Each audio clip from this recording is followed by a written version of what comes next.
तो भाई आईपीएल 2026 का बिगुल बज चुका है और इसके साथ ही ना शुरू हो गई है असली जंग, मतलब पंडितों की भविष्यवाणियों की जंग। आज हम यही देखने वाले हैं कि क्रिकेट के बड़े बड़े एक्सपर्ट्स आखिर किस टीम पर दाव लगा रहे हैं, कौन है जो प्लेऑफ की दौड़ में सबसे आगे दिख रहा है। तो चलिए जरा करीब से देखते हैं इन सारे प्रेडिक्शंस को। तो सवाल बस एक ही है, आईपीएल 2026 का ताज आखिर किसके सिर सजेगा? देखिए, कागज पर तो हर टीम चैंपियन ही लगती है ना? लेकिन एक्सपर्ट्स की नज़र में कुछ ही टीमें हैं जो असली दावेदार हैं। आइए देखते हैं वो कौन है। और मजे की बात यह है कि क्रिकेट के टॉप पंडितों की राय इस बार पूरी तरह बटी हुई है। तो हम क्या करेंगे? हम उनकी इन अलग अलग भविष्यवाणियों को परत दर परत खोलेंगे और प्लेऑफ तक का एक पूरा रोड मैप तैयार करेंगे। मकसद किसी एक सही जवाब तक पहुंचना नहीं है, बल्कि हर एक्सपर्ट के तर्क को समझना है। तो सबसे पहले बात करते हैं उन टीमों की जिन पर लगभग सभी पंडित एकमत हैं। मतलब ये वो टीमें हैं जिन्हें इस सीजन का पावर हाउस माना जा रहा है। इस लिस्ट में जो नाम सबसे ऊपर आता है वो है मुंबई इंडियंस। ज्यादातर एक्सपर्ट्स उन्हें एक पावर हाउस मान रहे हैं और लगभग हर किसी की टॉप 4 लिस्ट में एमआई का नाम तो समझिए पक्का ही है। और ऐसा क्यों है वो ये स्लाइड साफ बताती है। पंडित एमआई की लाइनअप को सेटल्ड और बेहद खतरनाक कह रहे हैं। एक तरफ रोहित शर्मा और क्विंटन डिकॉक जैसे अनुभवी ओपनर्स, तो दूसरी तरफ जसप्रीत बुमराह और ट्रेंट बोल्ट की घातक पेस जोड़ी। मतलब ये टीम हर डिपार्टमेंट में इतनी बैलेंस्ड है और इसके कोर प्लेयर्स सालों से एक साथ खेल रहे हैं, जो कि एक बहुत बड़ा एडवांटेज है। और दूसरी पसंदीदा टीम वो है मौजूदा चैंपियन रॉयल चैलेंजर्स बेंगलुरु। देखिए, एक तो डिफेंडिंग चैंपियन होने का टैग और ऊपर से जीत के बाद जो इमोशनल मोमेंटम उनके साथ है ना, वो उन्हें और भी ज्यादा खतरनाक दावेदार बना देता है। ये स्लाइड उस इमोशन को, उस भावना को बखूबी दिखाती है जो आरसीबी की असली ताकत है। राज शमानी ने विराट कोहली के लिए जो कहा, जब आप उसे रोते हुए देखते हैं तो उसका मतलब होता है मैंने इस टीम को अपना सब कुछ दे दिया है। ये सिर्फ शब्द नहीं है, ये वो जुनून है, वो आग है जिसे पंडित कागजी आंकड़ों से भी बड़ा फैक्टर मान रहे हैं। तो जिन टीमों पर सब सहमत थे उनकी बात तो हो गई। अब आते हैं इस विश्लेषण के सबसे मजेदार हिस्से पर, वाइल्ड कार्ड टीमें, मतलब वो टीमें जहां एक्सपर्ट्स की राय आपस में टकरा रही हैं। तो सवाल यही उठता है कि अगर एमआई और आरसीबी टॉप पर हैं, तो फिर वो डार्क हॉर्स कौन है जो सबको चौंका सकता है?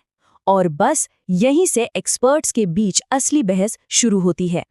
और इस पूरी बहस के सेंटर में है एक टीम, दिल्ली कैपिटल्स।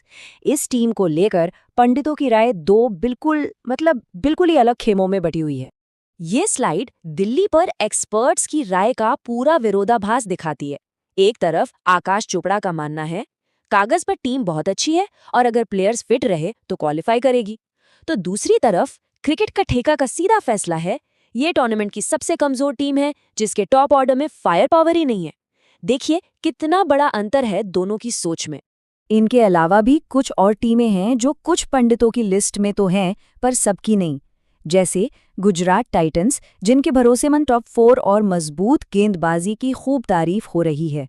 फिर है लखनऊ सुपर जायंट्स, जिनकी विस्फोटक बल्लेबाजी उन्हें एक बड़ा दावेदार बनाती है। और हाँ, पंजाब किंग्स, जो आकाश चोपड़ा की पसंद तो है, लेकिन बाकी पंडित इस बात पर शक कर रहे हैं कि क्या वो पिछले साल वाला कमाल दोहरा पाएगी। अच्छा, टीमों से आगे बढ़कर अब जरा उन खिलाड़ियों पर नजर डालते हैं जिनकी पर्सनल स्टोरीज इस टूर्नामेंट को और भी दिलचस्प बनाएंगी। आइए देखते हैं इस साल कौन से सितारे चमक सकते हैं। ये नंबर देखिए, 650।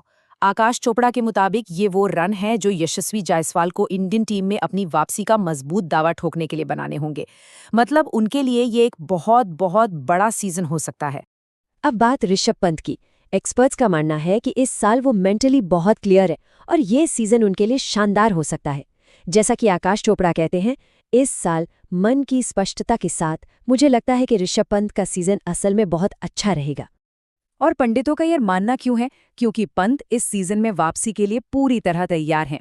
वो अपने 27 करोड़ के प्राइस टैग के प्रेशर से आज़ाद हैं। चोट से वापसी की कहानियां पुरानी हो चुकी है और दिल्ली के लिए नंबर 3 पर उनकी भूमिका भी एकदम साफ है, एक नई शुरुआत।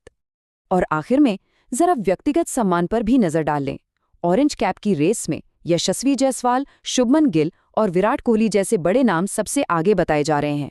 वहीं पर्पल कैप के लिए जंग जसप्रीत बुमराह और वरुण चक्रवर्ती के बीच देखने को मिल सकती है। तो इन सभी विश्लेषणों और अलग-अलग भविष्यवाणियों के बाद हम किस नतीजे पर पहुंचते हैं? मतलब आखिरी तस्वीर क्या बनती है? तो सबसे बड़ा टेक अवे यही है, एमआई और आरसीबी को लेकर तो ज्यादातर पंडित एक ही राय रखते हैं, लेकिन असली लड़ाई, असली बहस प्लेऑफ के बाकी 2 स्पॉट के लिए है कि वो तीसरी और चौथी टीम कौन होगी। तो बस हम इसी सवाल के साथ इसे खत्म करते हैं। जब एक्सपर्ट्स खुद ही बटे हुए हैं, तो आखिर किसका गेम प्लान मैदान पर सफल होगा? अब इसका जवाब तो हमें खेल शुरू होने पर ही मिलेगा।